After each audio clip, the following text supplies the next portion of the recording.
Assalamualaikum warahmatullahi wabarakatuh. Waalaikumsalam warahmatullahi wabarakatuh. Sahabat Aisyah, apa kabar? Semoga sehat dan tetap semangat ya, meski kita masih berada di masa pandemi COVID-19.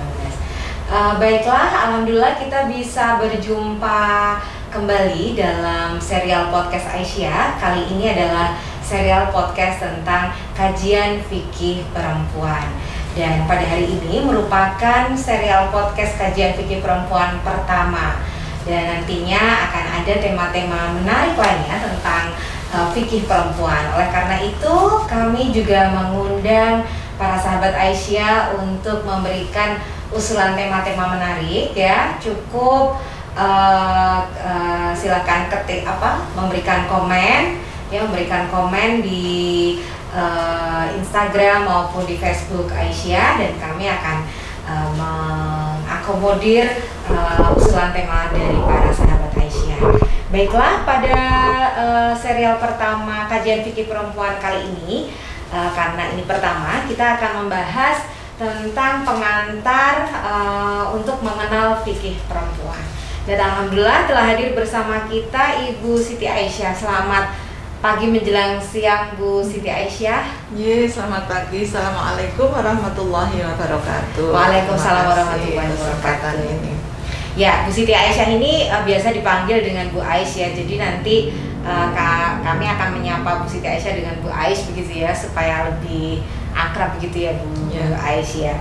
Ya, beliau adalah Ketua Pimpinan Pusat Aisyah yang membidangi tabligh dan juga pembinaan kader ya. Baiklah Bu Ais gitu ya, kita langsung saja nih. Apa sih sebetulnya yang dimaksud dengan fikih perempuan? Baik, para sahabat Aisyah, kita sering mendengar kata fikih, sudah gak asing ya. Kita kalau bicara fikih, mesti pikiran kita harus ada perbedaan. Tidak hanya satu pasti itu, banyak ragamnya. Kenapa? Karena fikih sendiri berarti pemahaman.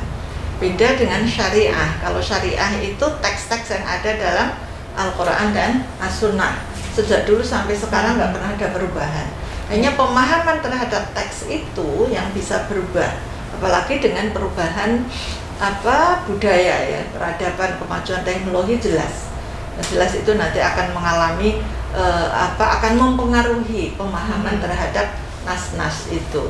Sehingga fikih sendiri dalam bahasa Arab itu ya artinya apa ya? Artinya bisa berarti satu al-ilm, ilmu pengetahuan.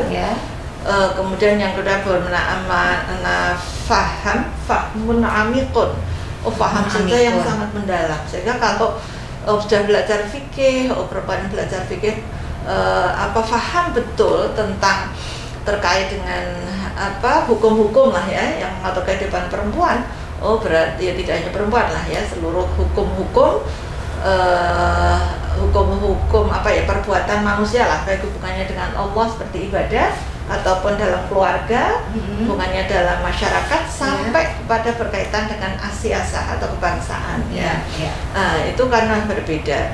Ruang lingkup kajiannya antara lain itu ya. Ya, itu ruang lingkupnya. Nah, tapi Pak Al-Quran sendiri fikih itu masih sifatnya umum. Itulah ya, dalam surat At-Taubah 122 itu kan di sana disebutkan makanal mu'minuna liyamfiru kaffatan katanya.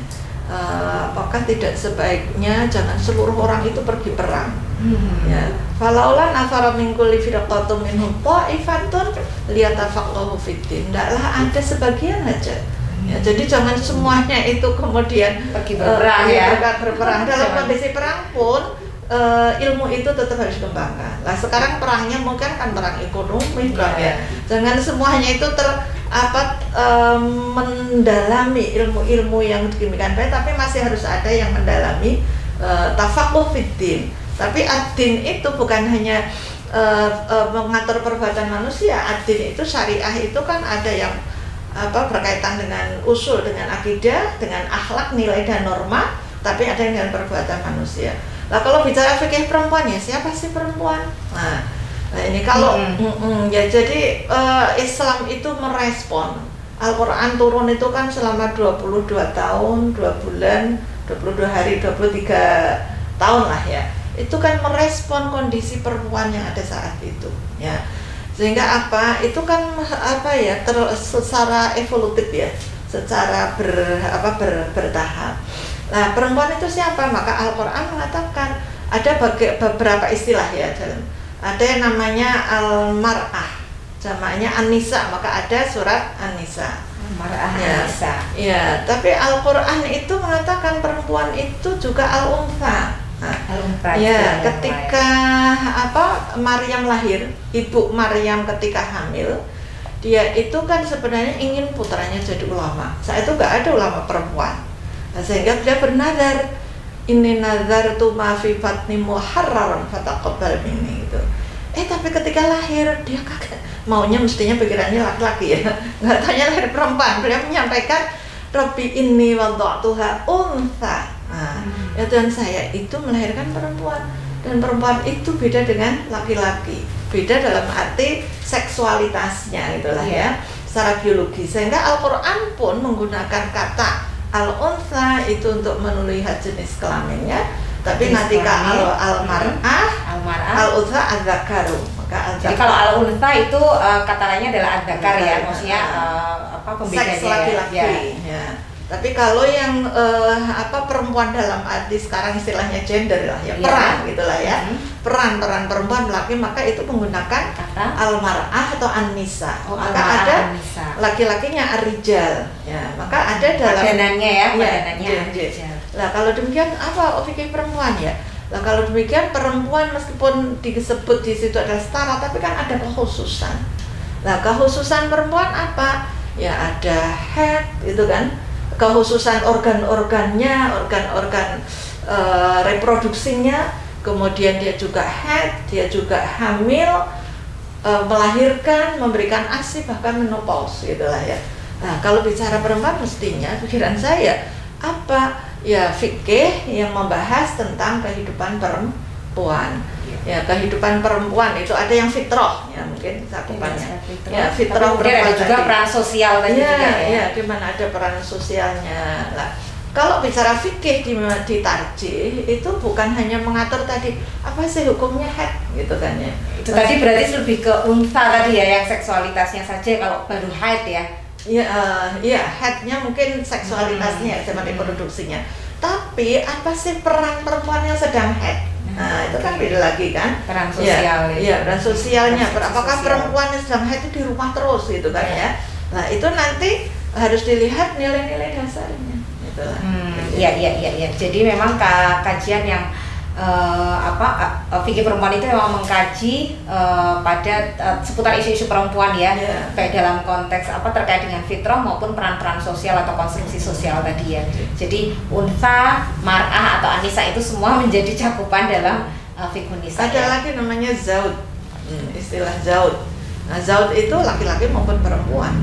Jadi kalau ada doa Rabbana hab lana min azwajina, jangan diartikan ya Tuhan berilah kami ini istri-istri. Seperti itu doanya suami ya. Padahal istri kan ya doanya azwaj itu suamiku kan. Maka zaud itu bisa bermakna zaujah istri, bisa bermakna suami. Oh suami. Nah, makanya itulah sebenarnya kan bahasanya aja sudah gender kan ya, menentukan kesetaraan laki-laki dan perempuan. Jadi kalau zaud bisa juga itu laki-laki, bisa juga menunjukkan perempuan. Iya. Baik, terima kasih. Jadi semakin jelas ya apa sih sebetulnya yang dimaksud dengan fikih perempuan. Nah, kedua Bu, kemudian kan ada berbagai macam, kita ada fikih waris, ada mungkin ada fikih siasah tadi ya tentang politik gitu misalnya, atau sekarang ada fikih lingkungan. Nah, kenapa kemudian kita perlu ada kekhususan kajian fikih perempuan? Ya, kenapa perlu? Mungkin lihat satu kan lihat konteks sosial budaya. Budaya saat Islam lahir. Saat itu kan perempuan nggak punya harga, nggak punya kedudukan, nggak punya kehormatan. Karena perempuan dianggap sebagai benda. Tadi bilang waris kan. Perempuan saat itu bukan sekedar tidak mendapatkan warisan, tapi perempuan dijadikan barang warisan, gitu loh. Sehingga memang ternyata kemudian Al-Quran merespon, itulah ya, merespon, menata ke mana sih perempuan itu, sehingga memang Ya itulah perlunya bagaimana si Islam itu merespon kondisi sosial budaya yang saat itu tidak menghargai perempuan, kemudian menempatkan perempuan sesuai dengan fitrah dan kedudukannya, gitulah ya. Itu jadi kalau bicara fitrah ini bukan berarti ada perbedaan ya, karena saya sering mengatakan bukan perbedaan tapi kekhususan lah ya. Perempuan punya kekhususan, laki-laki juga punya kekhususan. Nah lagi sampai sekarang pun itu masih gitulah, kalau kita lihat kan sampai sekarang pun itu masih ada kondisi sosial budaya atau faham-faham yang masih belum menempatkan perempuan dalam kondisi yang yang memuliakan gitu. Tapi oleh karena itu orang sering berkata, apakah ini Islam nggak memuliakan perempuan gitu? Ternyata tadi fikih gitu loh. Berarti fikih kan pemahaman. Ada orangnya sendiri yang memahami nas-nas itu yang belum memuliakan perempuan gitu loh.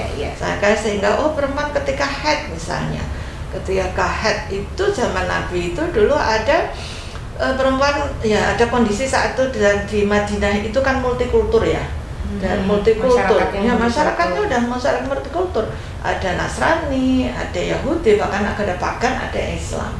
Nah tradisi Yahudi itu menempatkan perempuan ketika sedang haid dianggap perempuan kotor, nyentuh aja nggak boleh karena nanti akan bisa jadi kotor ya, kita ikut najis lah gitu.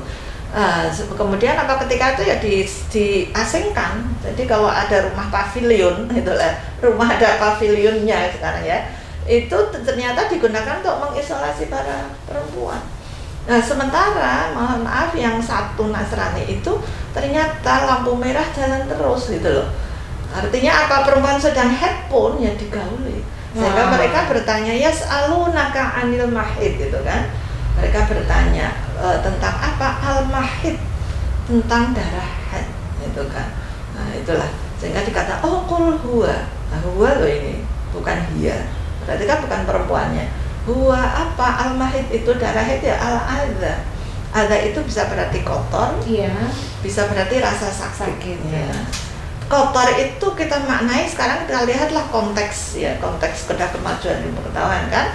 Konteks ilmu pengetahuan kalau dari sisi kebidanan atau biologis lah ya, haid itu apa sih sebenarnya? Nah, haid itu kan sebenarnya ovum yang tidak dibuahi kan ya. Perempuan kan setiap bulan mesti mengeluarkan ovum ya.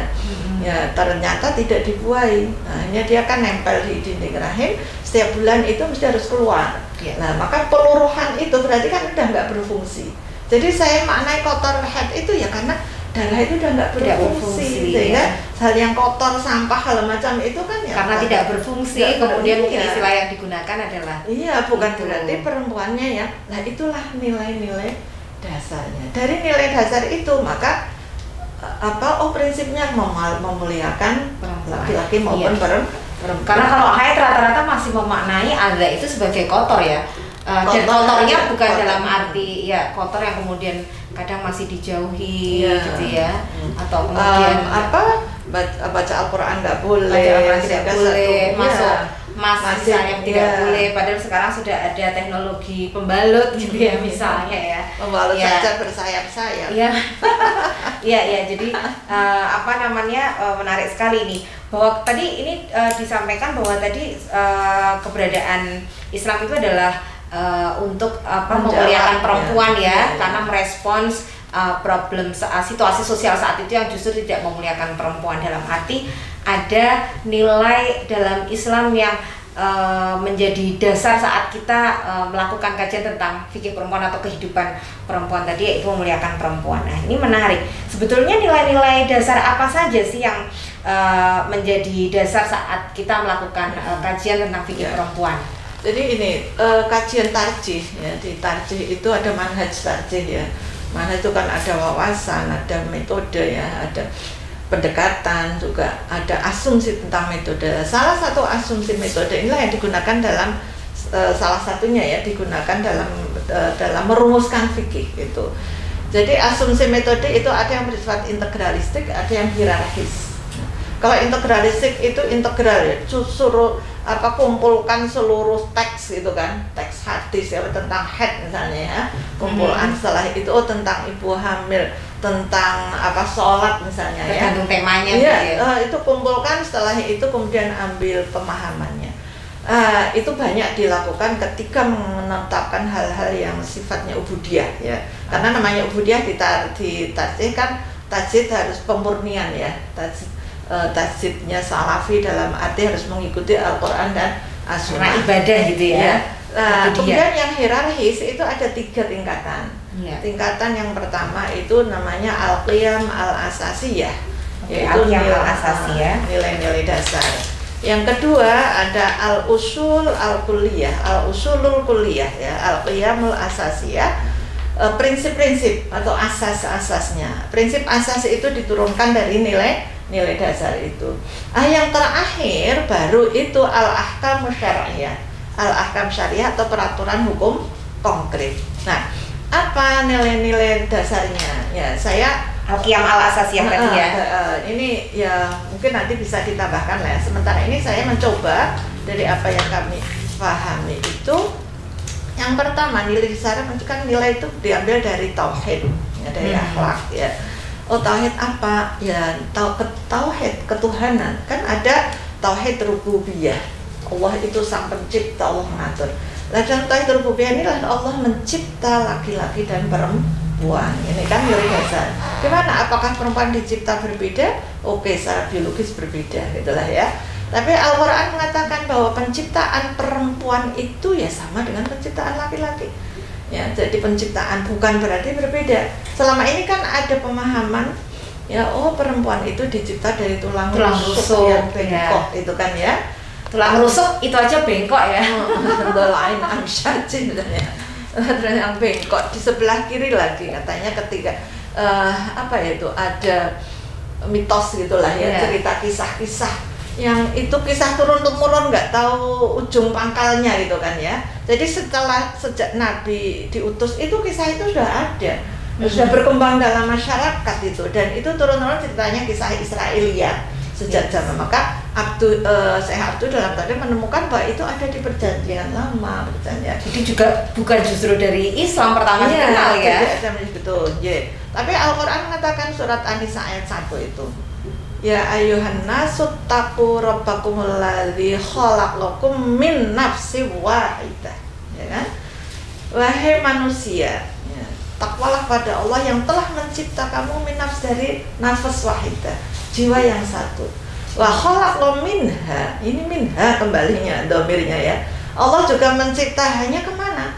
Ya nafsu wahidah tadi ya. Ya wa khalaqakum minha, Allah mencipta juga darinya, dari nafsu wahidah. Siapa? Zaujaha, pasangannya. Jadi kalau Allah mencipta Adam pertama misalnya lah ya, tapi Nabi Adam itu sebenarnya bukan manusia pertama ya, tapi khalifah kan pertama. Katakanlah manusia pertama dulu dicipta, maka pasangannya ya sama dicipta dari nafsu wahidah. Secara biologis ayat Al-Quran itu juga banyak mengatakan bahwa bada al-khalqal insan, Allah mencipta manusia pertama min tin gitu kan. Kemudian dari naslahu, wa khalaqan naslahu wa ja'ala naslahu, mencipta keturunannya. Berarti kalau itu keturunannya kan ada laki-laki dari perempuan. Maka manusia pertama yang laki-laki dan perempuan ya sama dari atin itu kan. Baru keturunannya min sulalati mimma imahin, dari saripati air, katakanlah ada sperma, ada ovum itu kan. Itu secara jasadiah sama. Nah, ini secara spiritual kan dari nafsu wahidah. Jadi ini sebetulnya sama ya. Ya, dari sisi nilai-nilai penciptaan. Nah, tapi kenapa ada muncul Al-Quran nggak bicara ya? Tapi muncul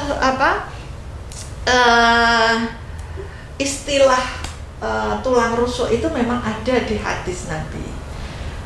Pak Prof Yunahar disertasi beliau itu kan beliau membandingkan tafsir Al-Azhar Pak Hamka dengan tafsir An-Nur Pak Hasbi gitu kan, tentang gender yang diangkat beliau, antara lain tentang ini. Beliau mempunyai ada 3 hadis, antara lain ini, maaf ya. Jadi tentang apa tulang rusuk itu ada hadis, tapi hadis itu diawali dengan wasiat gitu loh. Istausu bin nisa. Ya. Jadi berwasiatlah tentang perempuan, berhati-hatilah. Kenapa? Fa innal mar'ata khuliqat min dal'in. Bahwa perempuan itu dicipta dari tulang rusuk. Wa inna a'waja syai'in fi dal'i a'lahu. Dan tulang rusuk paling bengkok itu adalah yang di atasnya. Fa in dhahabat tuqimuhu kasartahu. Kalau kamu memaksa untuk meluruskan, tapi mesti akan patah itu loh. Jadi ini para ahli hadis maknai ini bukan hadis penciptaan gitu loh, tapi adalah majazi gitu loh. Jadi jangan dimaknai sebagai perumpamaan ya, ini perumpamaan ya, makna hakiki tapi majazi. Nah, ini kan seolah-olah sedang ada kritik lah ya. Jadi Nabi melihat kebiasaan pada saat itu. Ini kan seolah-olah kalau perempuan dicipta dari tulang rusuk. Nah, tulang rusuk itu bengkok, kalau dipaksakan berarti kalau kamu melakukan kekerasan terhadap perempuan, maka ya pasti akan patah lah ya. Artinya terjadi konflik nggak baik. Nah, oleh karena itulah maka sebenarnya hadis ini justru ya ada nilai-nilai lagi nanti, karena menguatkan dari nilai yang kedua yang saya sampaikan, yaitu nilai rahmah itu. Jadi kan pertama tadi tentang kesetaraan ya. Ya, tauhid tadi tentang tauhid. Kemudian nilai-nilai rahmah itu kan ya. Apa itu rahmah? Rahmah itu kan ar-riqqah, kelembutan. Taqtadil ihsan ilal marhum. Dari rasa lembut, ada potensi, ada kelembutan itu kemudian memunculkan perbuatan yang ihsan. Ihsan kan yang terbaik. Kepada siapa? Kepada yang disayang. Nah, kalau suami dengan istri dan suami, mestinya ada kelembutannya. Maka kemudian yang dilakukan mesti yang terbaik lah dengan terhadap pasangannya atau anaknya, pada siapapun. Ya, maka ini rahmah. Dari rahmah ini jelas adalah tujuan syariah ya. Tujuan syariah kan wa arsalnaka illa rahmatan lil alamin, Islam itu. Kemudian nanti yang tujuan syariah akan masuk kepada nilai dasar selanjutnya, yaitu nilai dasar riayah, perlindungan gitu kan. Riayah ya. Itu perlindungan, kelembutan lalu kemudian perlindungan ya. Tadi rahmah, kasih sayang. Ya, rahmah itu sendiri Allah sendiri sudah menetapkan. Bayangkan Allah mewajibkan dirinya. Ya, kata ala nafsihi rahmah. Allah itu telah mewajibkan dirinya untuk melakukan rahmah. Sehingga kan ada Asmaul Husna kan, Ar-Rahmanu Ar-Rahim itu kan, Al-Maliku Al-Quddus dan seterusnya. Maka yang sifat yang pertama Rahman dan Rahim itu kan. Ya, kemudian perlindungan tadi. Ya, Nabi sendiri juga menyatakan pernah satu saat Nabi karena perlakuan orang-orang kafir saat itu ya, non itu begitu keras, begitu menyakitkan ya terhadap umat Islam, rasanya sudah seperti nggak berdaya gitulah ya, bukan nggak berdaya tapi sudah pengorbanannya sudah demikian, sehingga para sahabat menyampaikan, ya Nabi, orang-orang itu dilaknat itulah ya, jadi menyuruh minta doa pada Allah supaya laknat. Kemudian beliau nggak kersopa kan, tidak mau ya. Iya, beliau menyampaikan jadi lam ub'ats la'anan, saya itu tidak dibangkitkan untuk melaknat, tapi saya dibangkitkan untuk apa? Rahmatan, ya, bahwa saya itu dibangkitkan untuk memberi rahmah ini. Nah, yang tadi kemudian ada nilai al-musawah. Nah, al-musawah nilai kesetaraan. Ya, jadi itu nilai keempat atau masuk dari ya, boleh lah nilai terakhir ya, boleh lah ya. Al-musawah ya. Kalau untuk urutannya tadi ada tujuan, kemudian ada pelindung. Dari tujuan itu para ahli filosofi hukum Islam itu kemudian menjabarkannya menjadi ada kulliyatul khoms. Ada 5 hal yang harus dilindungi, 5 hal yang asasi gitulah ya. 5 hal yang asasi harus dilindungi. Yang pertama apa? Sebenarnya ini tujuan ya, maqasid tasyri' ini kan dulu As-Satibi, tokoh ulama di Andalusia ya, beliau di karena beda ya corak pemikiran keberagamaannya antara Andalusia dengan yang di Baghdad itu. Tujuan syariah itu ada yang satu hifdzuddin, perlindungan itulah ya. Satu hifdzuddin yaitu melindungi agama. Yang kedua hifdzun nafas, melindungi jiwa. Yang ketiga hifdzun nasl, melindungi keturunan ya. Yang keempat hifdzul aql, melindungi akal. Kemudian yang kelima ada hifdzul mal, melindungi harta. Nah ini oleh kemarin Tanwir kan ada ya Prof. Amin Abdullah menyampaikan bagaimana beliau menyampaikan ada pergeseran paradigma ya, jadi pergeseran paradigma tentang tujuan syariah ini perlindungan. Beliau menggeser dari perlindungan menjadi pemberdayaan adalah ya, pemberdayaan. Jadi misalnya perlindungan agama itu bukan hanya melindungi agama kita ya, jelas lah ya. Misalnya sekarang kan ramai tentang miras kemarin misalnya ya, ramai tentang agama sekarang, bahkan kata-kata agama saya memang baca yang kan dulu tujuannya beriman, berbakta, akhlak karimah, itu enggak ada. Nah itu sebenarnya hifdzuddin, perlindungan agama. Tapi Pak Amin meluaskan bahwa agama juga banyak agama juga melindungi hak-hak keberagamaan orang lain. Nah, karena Rasulullah kan juga demikian. Di mana di Madinah beliau kan juga membiarkan orang Yahudi ya, Anda yang Yahudi Anda melakukan keberagamaan sesuai dengan Taurat gitu kan. Jadi tetap dihargai. Karena agama sendiri ya, tapi agama muncul toleransi. Nah, jadi ini karena prinsipnya rahmah tadi ya, supaya jangan justru muncul kekerasan ya. Yang kedua adalah tadi hifdzun nafas gitu kan. Lalu kan jiwa, jelas pembunuhan nggak boleh. Sekarang kan dia bukan hanya pembunuhan tapi juga jiwa itu baik lahir maupun batin, termasuk kesehatan. Coba sekarang COVID, ya, COVID-19 vaksin itu kan, vaksin itu sudah hifdzun nafas, bahkan tingkatannya daruriyah. Darurat ya, emergensi sekali. Ya. Beda dengan misalnya dulu Aisyah pernah juga, sekarang kan kontra ya, ada pro kontra. Dulu ketika vaksin polio juga pro kontra, dia nggak mau divaksin. Bayangkan kalau nggak divaksin, anak-anak baru sakit panas paginya udah ada kelemahan di kakinya, lumpuh. Nah ini kan berarti akan mengalami kesulitan. Itu bukan daruri, itu pun vaksin tetap dibolehkan gitu kan, nggak dianjurkan. Itu haji kan, hajiat gitulah ya. Nah, kalau COVID bisa kematian ya, bisa meninggal maka itu daruri. Jadi itu lebih luas. Lah hifdzun nasl selama ini kalau paradigma yang klasik itu yang dicontohkan asal apa? Oh nggak boleh berzina. Kalau ada perzinaan berarti anak yang lahir, kalau ada anak hasil perzinaan maka anak yang lahir nggak nikah itu lahir di luar perkawinan, maka anak yang lahir itu kan dia nggak punya identitas ya, maka anak itu nggak dilindungi. Maka bagaimanapun harus itu dinikahkan biar anak yang lahir itu mendapatkan perlindungan itu kan.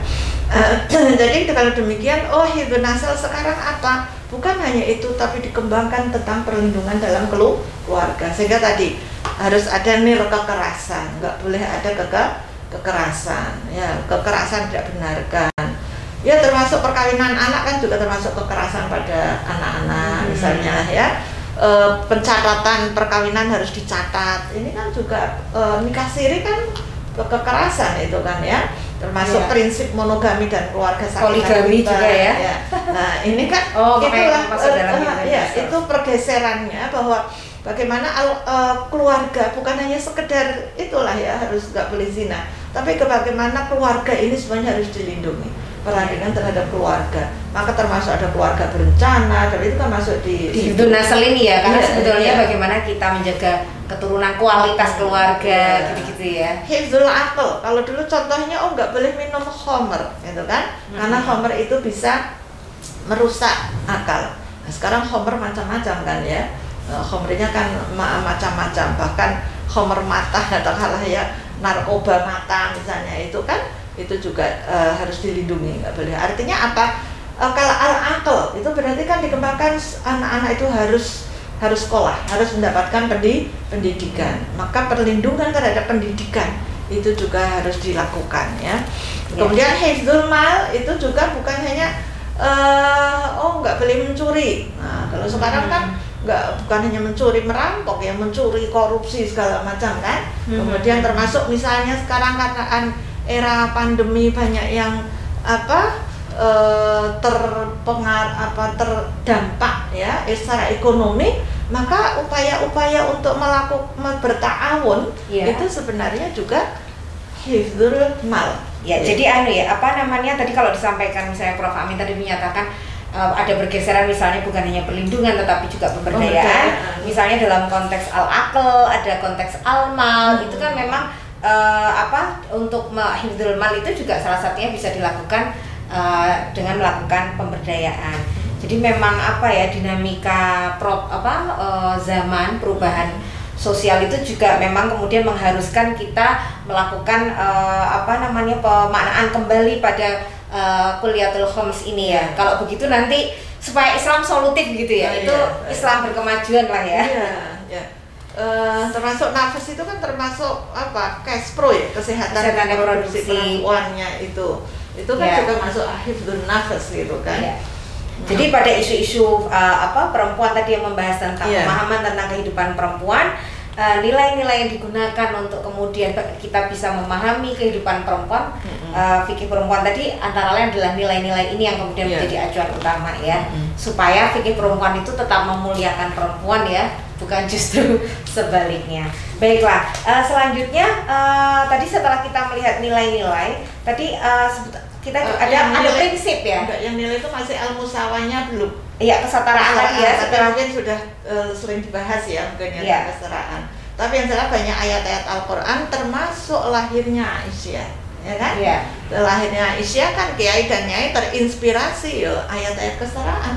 Man 'amila sholihan min dzakarin aw untha wa huwa mu'minun falanuhyiyannahu hayatan thayyibah wa lanajziyannahum ajrahum bi ahsani ma kanu ya'malun. Nah, ini kan kesetaraan dalam apa? Beramal. Beramal ini kan ya berorganisasi, itu kan ya beriman dan beramal. Termasuk At-Taubah ayat 71. Yang itu yang saya senang banget karena apa? Narasi itu sudah ditulis oleh ibu-ibu Aisyah di Suara Muhammadiyah yang embrionya Suara Aisyah. Embryo Suara kan istri Islam. Nah, di rubrik istri Islam itu tulisan istri Islam. Di sebelah ini saya baca itu terjemah dari surat At-Taubah 71 itu kan. Wal mu'minuna wal mu'minatu ba'duhum awliya'u ba'd. Nah, kita Aisyah memaknani aulia tidak sekedar tolong menolong. Wal mu'minuna wal mu'minatu, laki-laki yang mukmin berarti kan banyak. Mu'minuna, mukminat perempuan banyak. Ba'duhum sebagian mereka aulia upa. Aulia itu satu biasanya terjemahnya penolong. Jadi laki-laki saling menolong, tapi juga kita maknai sebagai pemimpin. Kalau aulia bisa berarti teman dekat, tapi dia penolong, saya pemimpin. Nah, kalau pemimpin berarti ayat itu kan mengisyaratkan bahwa laki-laki dan perempuan punya kesempatan sama.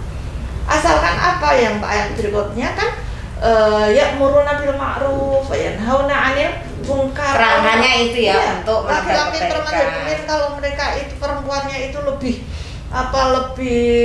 aktif dalam menggerakkan yang ma'ruf, dalam yang membebaskan. Kemudian yuqimuna sholat itu.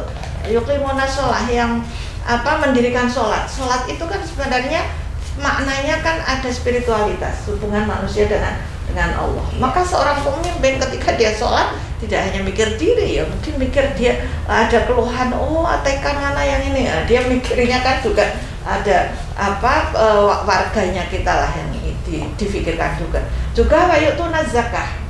Ada keberpihakan gitu loh, memperhatikan yang du'afa mustada'afin, ada ta'awun. Maka seorang pemimpin ya mesti harus memiliki keberpihakan. Lah wayutiu Allah itulah komitmen itulah ya. Allah Rasul itu. Jadi banyak sekali ada perempuan itu sama-sama sebagai hamba Allah, gitu kan? Maka sebagai hamba Allah ya kewajiban sholat segala macam sama itu kan ya. Sebagai khalifah ini tadi pemimpin ini juga sama senang meraih prestasi. Bahkan dalam pekerjaan, misalnya surat An-Nisa ayat 32, linisai nasibun mimma kasabu, gitu kan. Jadi perempuan itu akan mendapatkan mendapatkan sesuatu ya, hasil kerja dari apa yang dia kerjakan. Walirijali juga sama. Terus ya? Intelektual katakanlah ya, menarik surat Ali Imran 190 biasanya hanya dibaca sampai 192, tapi coba baca sampai 195. Nah di sana itu bahwa ya menunjukkan ulul albab, maka ulul albab itu dijelaskan laki-laki dan perempuan. Nah ini kan sebenarnya banyak sekali lah ya ayat-ayat yang sebetulnya menunjukkan kesetaraan ya. Demikian juga praktik-praktik Nabi, gitu loh. Ya, jadi saya kadang-kadang kalau membaca sirah sahabiat ya, itu nggak malah ya Allah perempuan itu demikian aktif ya pada masa Nabi. Ya keluar, ya melayani anak yatim, ya sampai ikut perang ya. Padahal sebelumnya hanya menjadi benda ya. Iya, ya di mana ngurusi, bahkan Asma itu ahli ngurusi pertanian dia. Yang ngurusi kebun kurma itu Asma itulah ya. Jadi sebenarnya pada masa Nabi itu perempuan itu dinamis sekali gitu loh. Ya, itu sekali ya. Ya jadi tadi ya ada 4 nilai tauhid, rahmah, riayah, kesetaraan ya, yang harusnya menjadi nilai. Dan kemudian tadi ada kuliatul khams atau 5 hal dasar yang itu tadi bahwa sebetulnya syariah itu untuk hifdzuddin, an-nafas, an-naql, lalu kemudian al-akal dan al-mal itu tadi ya. Ya baik. Selanjutnya tadi jika ada tadi perihal nilai ya, lalu sebetulnya apa prinsip-prinsip gitu ya yang atau asas-asas dalam melakukan kajian fikih perempuan. Kalau tadi itu nilai, lalu sebetulnya prinsipnya apa yang digunakan? Prinsip-prinsip apa yang digunakan? Ya, prinsip ini kan sebenarnya turunan dari nilai itu ya. Ini menjadi pedoman. Kalau dalam fikih itu ada namanya usul fikih itulah ya, ada kaidah-kaidah fikih ya. Antara lain satu ini sudah jadi masuk di keluarga sakinah itu, yaitu al-karomah al-insaniyah gitu kan. Jadi memuliakan manusia. Jadi laki-laki dan perempuan siapapun, anak-anak, orang tua sekarang kan banyak lansia yang terlantar, itu adalah harus dimuliakan dengan cara apapun ya. Boleh itu ada orang yang terlantar ya, dan orang yang tertindas, bahkan mungkin sekarang pelecehan ya terhadap perempuan itu semakin luas misalnya. Prinsip yang kedua zauj itu tadi ini pasangan itu kan ya. Ya zawaj pasangan. Jadi namanya pasangan ya setara. Mitra ya. Iya, sebagai mitra. Adalah mitra. Kemudian ada at-taisur raful masyaqqah. Jadi yang kemudahan itu menghilangkan kesulitan. Jadi kan banyak misalnya perempuan harusnya puasa, nggak puasa. Ya memang Allah itu tidak menyulitkan. Maka ya boleh nggak puasa perempuan dalam kondisi haid. Perempuan sedang hamil. Nah, ini kan hal-hal yang yang tidak menyulitkan lah, yang berikan kemudahan ya. Tapi sekarang justru banyak orang yang malah ibu hamil dan menyusui kalau bisa puasa bahkan mengganti di lain waktu. Itu justru sekarang ada beberapa pemahaman yang muncul dan terus digaungkan. Padahal sebetulnya di sini memudahkan yang sulit tadi ya. Memang boleh, itu boleh. Tetapi maksudnya sebetulnya Allah juga memberikan kemudahan kan? Kemudahan. Ya, artinya kalau bicara tentang besok nanti akan ada kajian khusus ya tentang itu. Jadi kan walladzina yutiqunahu, orang-orang yang dalam keadaan sulit gitulah ya. Tapi Al-Quran nggak mengatakan siapa sih alladzina yutiqunahu, sehingga terjadi khilafiyah itu pemahaman ya. Apa yutiqunahu fidyatun ta'amu miskin, nggak usah puasa, cukup bayar fidyah. Kemudian faman tatawwa'a khairan fahuwa khair, memberikan fidyah untuk orang miskin, memberikannya lebih baik, itu lebih baik. Tapi wa entasumu, kalau kamu itu bisa puasa itu juga lebih baik. Tapi kalau memang kesulitan ya nggak apa-apa, jangan memaksakan. Mungkin kadang-kadang ibu hamil nggak merasakan, saya kuat kok gitu kan. Dokter sekali, tapi setelah periksa ternyata berat badannya nggak naik.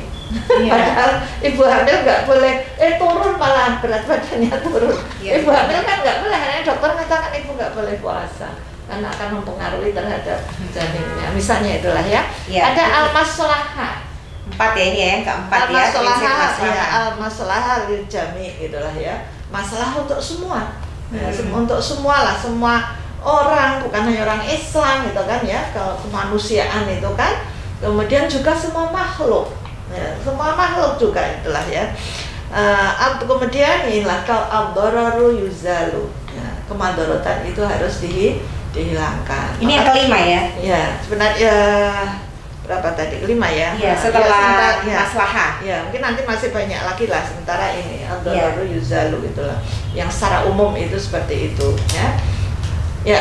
Jadi itu tadi sebenarnya prinsip-prinsip yang bisa dipakai ketika kemudian melakukan kajian fikih perempuan, dan ini tadi merupakan turunan dari pemahaman atas nilai-nilai yang sudah disebutkan di awal tadi ya. Jadi nanti andai kata kok ada keputusan hukum oleh siapapun, gitu kan, ternyata nggak masalah, gitu kan. Oh berarti ini perlu dipertanyakan, dikaji kembali ya. Kembali di mana sih itu? Karena sebetulnya prinsipnya harusnya maslahat. Iya, gitu ya. masa ini kasih boleh, gitu kan ya? Jelas itu kan nggak masalah. Iya, ya kan? Dirugikan, justru menimbulkan kerugian. Nanti apalagi kemudian melahirkan. Iya. Sekarang anaknya jelas dia lahir nggak punya akte nikah. Negara sudah mengatur. Dan aturan itu juga ada di kompilasi. Maka kalau kompilasi itu sudah menjadi ijma kan, kompilasi hukum Islam ya. Itu kan meskipun yang tanda tangan presiden, tapi bukan presiden yang nyusun kan. Mesti itu kan dirumuskan oleh para ulama, undang-undang segala macam ya. Iya. Baik. Baiklah, menarik sekali ya. Ternyata prinsip-prinsip maupun nilai-nilai dari saat kita melakukan kajian fikih perempuan itu ya, ternyata luar biasa, nilainya bagus-bagus sekali, dan itu menjadi kunci. Nah, cuman gitu ya, kalau tadi jadi kalau kita bicara fikih perempuan tidak hanya sekedar head gitu ya, betul, ternyata luas, luas. Ya, termasuk kepemimpinan, perempuan bekerja, karena sekarang masih ada peran-peran sosial politik yang itu menyangkut pada kehidupan perempuan ya. Ya, bagian dari kehidupan perempuan. Nah, sebetulnya lalu kemudian kalau melihat keluasan tadi, maka apa saja sih sebetulnya jenis-jenis tema-tema daripada kajian fikih perempuan? Karena selama ini kadang orang bicara fikih perempuan berarti kami mintanya yang itu loh, yang haid gitu kan? Itu sebetulnya ya memang betul. Jadi sebetulnya ada apa saja ya tema-tema kajian fikih perempuan? Ya, istilah fikih perempuan ini kan sebenarnya sudah jadi keputusan Munas Tarjih di Malang tahun 2010. Istilah itu sebenarnya sudah tahun 2003 itu pernah ada seminar tentang fikih perempuan di Jakarta, tapi itu sebelum ada Munas Tarjih di Padang ya. Kemudian muktamar di Malang itu juga ada poin-poin tentang fikih perempuan.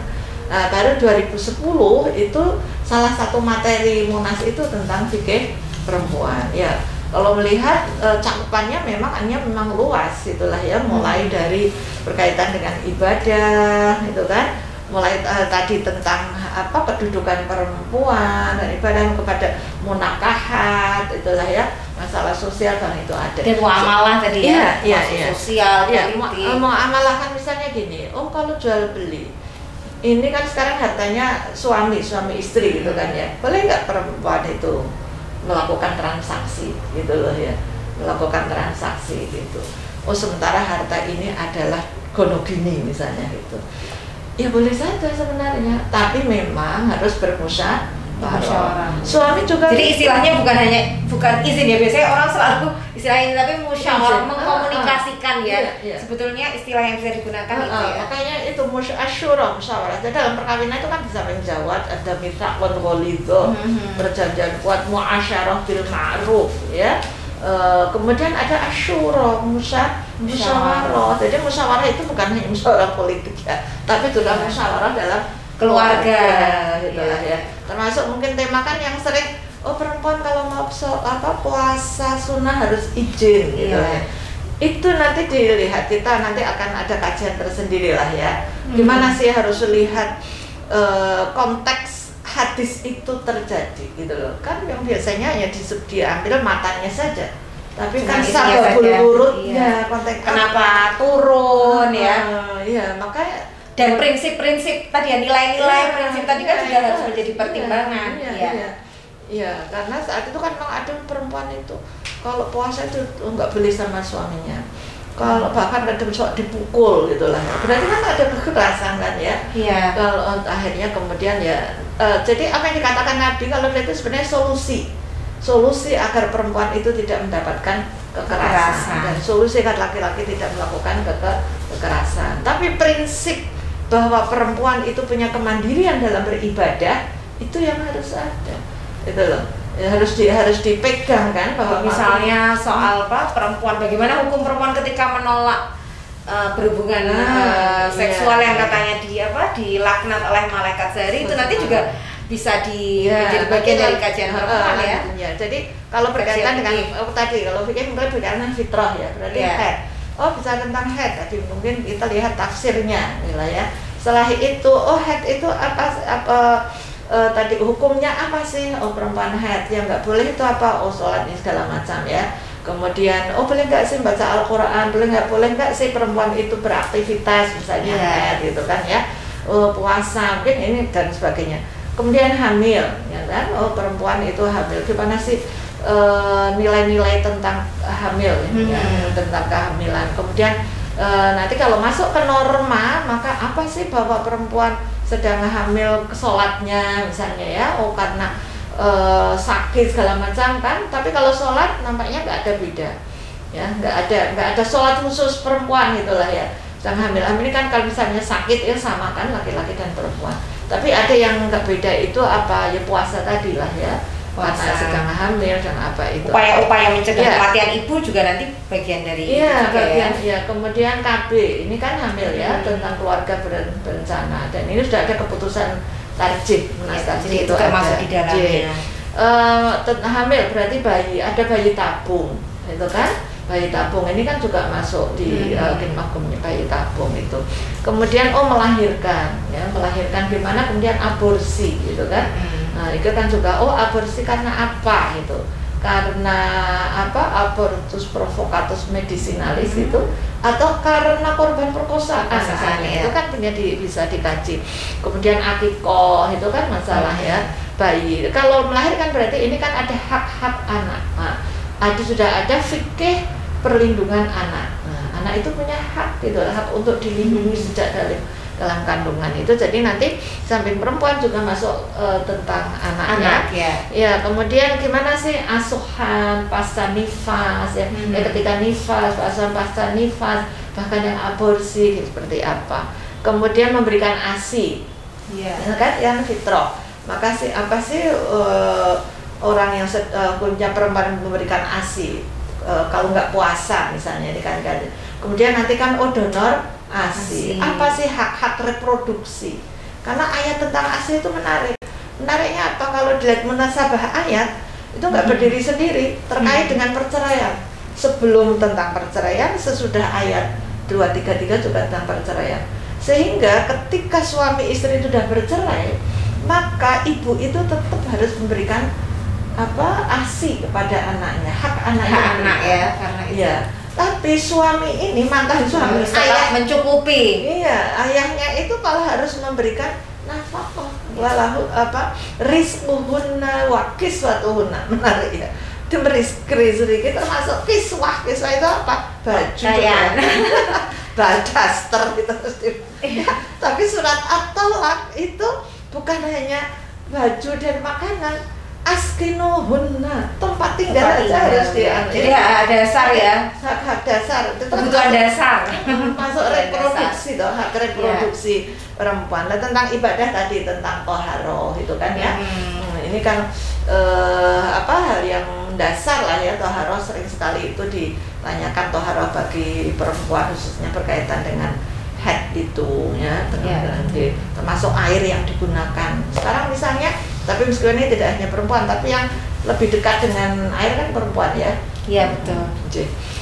Kemudian ada tema-tema yang lain. Iya, banyak itu. Misalnya kalau ibadah perempuan sholat, nah ini ada sholat di masjid, itu kan jamaah ketika tidak pandemi lah ya, perempuan itu lebih baik sholat di masjid, rumah atau di masjid, terus imam sholat, itu kan perempuan menjadi imam, gitu kan. Ini kan juga perlu dikaji. Terus kemudian puasa, tadi haji, mahram bagi perempuan pergi haji, kemudian tawaf, gitu kan. Tawaf ini perempuan sedang haid tawaf sampai pulang masih haid. Nah gimana? Masa kalau padahal ada tawaf ifadah itu masuk rukun. Kalau wajib aja bisa diganti lah ya. Rukun itu nggak boleh itu. Kalau nggak tawaf berarti dia nggak haji. Masa pulang hajinya nggak sah? Ya, padahal ngantrinya aja sekarang 22 tahun itu lah ya. Nah ini kan jadi permasalahan ya. Termasuk ada identitas gitu kan. Identitas perempuan kan beda pakaian. Maka mungkin perlu dikaji gimana sih busana bagi perempuan. Nah, sekarang ini bukan cadar ya, masker ya. Ini bukan cadar tapi masker gitu kan. Kemarin ada mahasiswa UIN yang sedang nusun tesis tentang cadar dan kerudung yang baik misalnya ya, baju. Karena sekarang kan ada mana sih yang kerudung syar'i, baju syar'i gitu lah ya.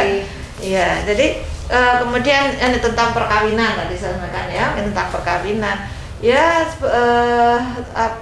perkawinan sudah ya, nikah anak, kekerasan ya, termasuk al-qiwamah.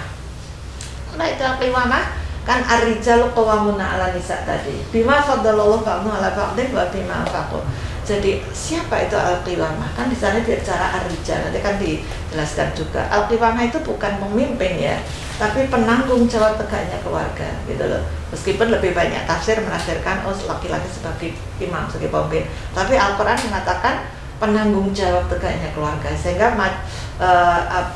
keluar buku keluarga sakinah kita itu mengatakan al-qiwamah. Nanti akan dikaji juga ya tentang sosial budaya dan politik. Itu tadi perempuan sebagai pemimpin, masuk orang presiden, raja perempuan, peran publik, profesi tadi kan, politik perempuan. Termasuk perempuan bermusik sekarang mungkin. Iya, karena sekarang kan banyak kan. Katanya suara perempuan itu aurat sehingga tidak boleh ada musik yang perempuan menyanyi begitu ya. Aisyah Ummu Salamah ketika ngimami, beliau ya suaranya kan indah juga ya.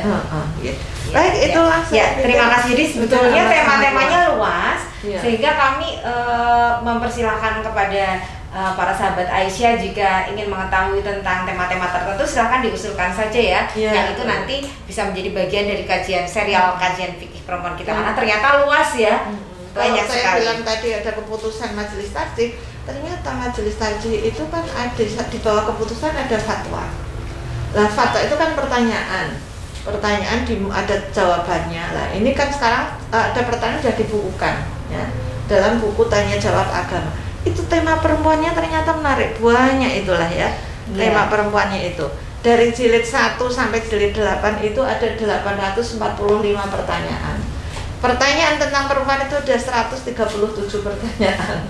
Hampir kecuali jilid 6 itu kosong, nggak ada tema tentang pertanyaan tentang perempuan. Nah, itu kan mungkin ada teman-teman yang belum membahas, karena sering ada pertanyaan, ini sebenarnya sudah ada jawabannya gitu loh. Maka ini kan bagian dari kajian itu. Nah, baik, selanjutnya tadi kalau Bu Ais menyatakan mulai dari nilai-nilai, prinsip gitu ya, itu tadi kan ternyata bahwa pemuliaan perempuan, ada prinsip perlindungan dan lain sebagainya. Tetapi seringkali kita menemukan justru pemahaman atau fikih perempuan gitu, itu justru seringkali sifatnya itu misoginis atau tidak berpihak kepada perempuan gitu. Nah, ini mungkin nanti Bu Ais bisa mencontohkan apa itu dan mengapa kemudian bisa muncul hasil-hasil kajian fikih perempuan yang demikian gitu. Lalu sebetulnya bagaimana sih Aisyah Muhammadiyah melihatnya?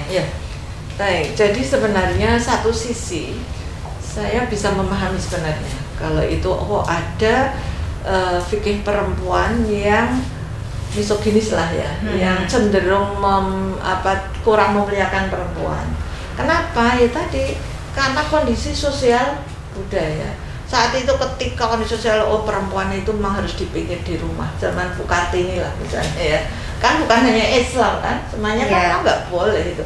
Ya karena kondisi sosial budayanya yang sekarang mestinya karena sosial budayanya sudah terbuka, sudah nggak mungkin lagi perempuan untuk di rumah terus kan, karena seluruh kebutuhan perempuan masa yang laki-laki gitu kan, sehingga misalnya kita kebutuhan perempuan di mana ada kebutuhan perempuan mestinya di situ ada perempuan. Oh perempuan itu butuh itu di pasar, ya di pasar mestinya ada perempuan gitulah ya yang jualan gitu kan, di bandara segala macam, karena perempuan yang paham tentang psikologi kenapa perempuan. Nah jadi ada memang karena kondisi, tapi sekarang udah kondisinya berubah, mestinya juga pemahamannya berubah. Ya, karena jadi keberagaman keberagaman dengan agama itu beda. Kalau agama itu normatif, ya, normativitas. Tapi kalau keberagamaan itu sudah historis. Maka keberagamaan di situ mesti ada unsur budaya. Budaya dulu misalkan beda, budaya lain tempat itu juga berbeda. Coba di Arab dengan di kita. Keberagaman itu historis tadi ya? Iya, para pakaian perempuan aja berbeda. Yeah. Saya kemarin ketika umroh terakhir itu akhir Januari, saya sengaja menemui orang Arab, perempuan saya tanya gitu, terus saya lihat orang Arab selalu jalan sedang umroh, sedang tawaf, sedang sa'i. Kemudian saya masuk ke toko-toko, saya tanya tentang baju perempuan Arab. Saya mencari baju perempuan Arab. Ternyata semua baju perempuan saya tanyakan, ghairul mawjud, nggak ada, nggak ada. Adanya mesti yang gini, yang abaya, yang Arab loh ya, abaya. Terus ini karena nggak ada nggak ada baju, maka untuk masukkan kepala kan mesti lubangnya lebar. Tapi kalau lubangnya mesti nggak bisa masuk, biar kepalanya cuma lubangnya lebar. Lalu lubang lebar itulah yang namanya juyub. Maka kenapa kerudung itu segede menutup juyub ini gitu loh. Jadi namanya kalau misalnya Al-Qur'an surat An-Nur ya 31 kan, wal yadribna bi khumurihinna ala juyubihinna. Al-Qur'an mengatakan kerudung itu bukan jilbab, tapi khimar. Wal yadribna bi khumurna, katakanlah ini kerudung kan. Nah, ini kerudung ini fungsinya menutup kepala. Kan namanya khimar. Tapi andai juyub ini masih kelihatan, maka khimar ini suruh memanjangkan, jangan hanya untuk menutup kepala, juga untuk menutup juyub gitu loh. Nah ini kan kondisi masyarakat saat itu. Tapi ada yang pakainya sudah tertutup misalnya itulah ya, itu kan kondisinya berbeda lagi. Iya, jadi budaya tentang pakaian yang mempengaruhi. Yang kedua metodologi gitu loh. Jadi ada metodologi, tadi saya katakan kan kalau yang di dunia timur itu masih tekstual gitu loh. Artinya kajian ini tekstual, hanya tidak melihat kontekstual, apalagi pendekatan ilmu pengetahuan gitu loh. Sehingga tinggal dari metodologinya yang berbeda. Kalau Muhammadiyah katakanlah ya, majelis tarjih tadi melihat ada nilai dasar, ada ini kan berarti berbeda dengan metodologi yang tidak bukan itu. Atau pendekatan juga kan, makanya ada pendekatan bayani, pendekatan burhani, pendekatan irfani irfani itu kan kalau Pak Haidar menyampaikan itu kan ihsan ya, ekspresinya. Ihsan yang lahir dari hati nurani gitu loh. Jadi ada moral sense, ada perasaan moral. Jadi ada pendekatan, mesti itu ada ilmu pengetahuan kan, yang sebagai instrumen untuk memahami Al-Quran. Seperti tadi saya sampaikan, memahami Al-Adha, saya melihat Al-Adha bisa ditafsirkan bahwa dari aspek kebijakan dari situ kan, ya termasuk nanti ibu hamil, wahnan ala wahnin, lemah gimana sih lemah? Maka ini Bu Bidan harus bisa menjelaskan itu. Nah ini kan aspek COVID coba alat yang digunakan untuk pendekatan burhani. Ya COVID ini kan para embriolog menjelaskan itu sebenarnya kan keyakinan juga, nilai dasar, yakin bahwa Allah Maha Mencipta, takdir sesuai dengan takdirnya COVID apa ya, sunatullahnya dia cepat menyebar. Setelah melihat seperti itu maka majelis tarjih ya pakai masker lah, maka masker ini ya ibadah gitu loh misalnya. Nah ini kan karena metodologinya yang berbeda. Ya. Jadi ada dua ya, baik sosial budaya, konteks ya, maupun kemudian metodologi yang digunakan. Itu kenapa kemudian hasilnya beragam ya. Kan ada yang hanya teks Quran sunnah saja. Sementara Muhammadiyah itu ada landasan yang itu kan landasan utamanya. Itu saja memahaminya harus menggunakan akal pikiran dengan ilmu. Tapi juga ada landasan yang sifatnya landasan landasan pelengkapnya ya. Itu apa? Ada ijma, ada qiyas. Nah, kalau yang bayani biasanya itu hanya ijma sama qiyas saja. Tapi sekarang bisa berkembang ada istihsan. Loh, sehingga kenapa sih wajib mencatatkan perkawinan? Karena pencatatan perkawinan itu ada kebaikan. Meskipun Nabi tidak mencatatkan gitu loh. Tapi karena ada kebaikan maka maslahat tadi ya, nilai-nilai ada maslahatnya itu, maka menurut Muhammadiyah ya diwajibkan. Dengan landasan apa? Landasannya masalah mursalah. Di samping ada kias memang lah ya, kalau yang itu nanti akan dikaji. Jadi metodologinya yang berbeda, kondisi sosial budayanya juga bisa berbeda. Sehingga mungkin masih ada yang tadi yang misoginis, saya menempatkan perempuan yang tidak mulia lah gitu. Cuman masalahnya di tengah, kalau tadi Bu Ais menyatakan saat ini dilihat dari aspek sosial budaya justru harusnya lebih terbuka gitu kan ya. Karena perempuan sudah memperoleh akses dan lain sebagainya. Tetapi ternyata pemahaman keagamaan yang beberapa yang kemudian mulai muncul tuh malah justru tekstual. Ya, justru tekstual atau muncul pemahaman perempuan sebaiknya di rumah saja misalnya begitu. Di tengah sebetulnya situasi sosial budaya yang lebih terbuka ya. Ini juga menarik bahwa ternyata kajian tentang fikih perempuan ini kemudian menjadi penting ya, menjadi penting, terutama kami makanya sesi hari ini merupakan sesi pengantar, dan kami harapkan para sahabat Aisyah bisa mengikuti secara berkelanjutan tentang kajian fikih perempuan dengan tema-tema yang beragam gitu ya, dengan pendekatan dan nilai serta prinsip tadi yang digunakan, sehingga harapannya pengajian fikih perempuan ini memang sesuai dengan prinsip memuliakan perempuan yang memang itu menjadi nilai dalam Islam ya, atau istilahnya di Muhammadiyah Aisyah itu Islam berkemajuan dan perempuan berkemajuan, Islam memuliakan perempuan. Baiklah para sahabat Aisyah, terima kasih telah bergabung bersama kami, dan nantikan serial-serial berikutnya tentang kajian fikih perempuan. Kami tunggu usulan-usulannya tentang tema-tema fikih perempuan. Baiklah, terima kasih. Terima kasih Bu Ais telah membersamai kita. Aisyah. Ya, senang sekali bisa bersilaturahim. Iya, betul sekali ya, tidak menghalangi. Jadi secara virtual pun kita bisa belajar, bisa bersilaturahmi ya. Ya, luar biasa. Bahkan lebih luas jangkauannya. Ya, bahkan lebih luas jangkauannya. Terima kasih. Wassalamualaikum warahmatullahi wabarakatuh. Waalaikumsalam warahmatullahi wabarakatuh.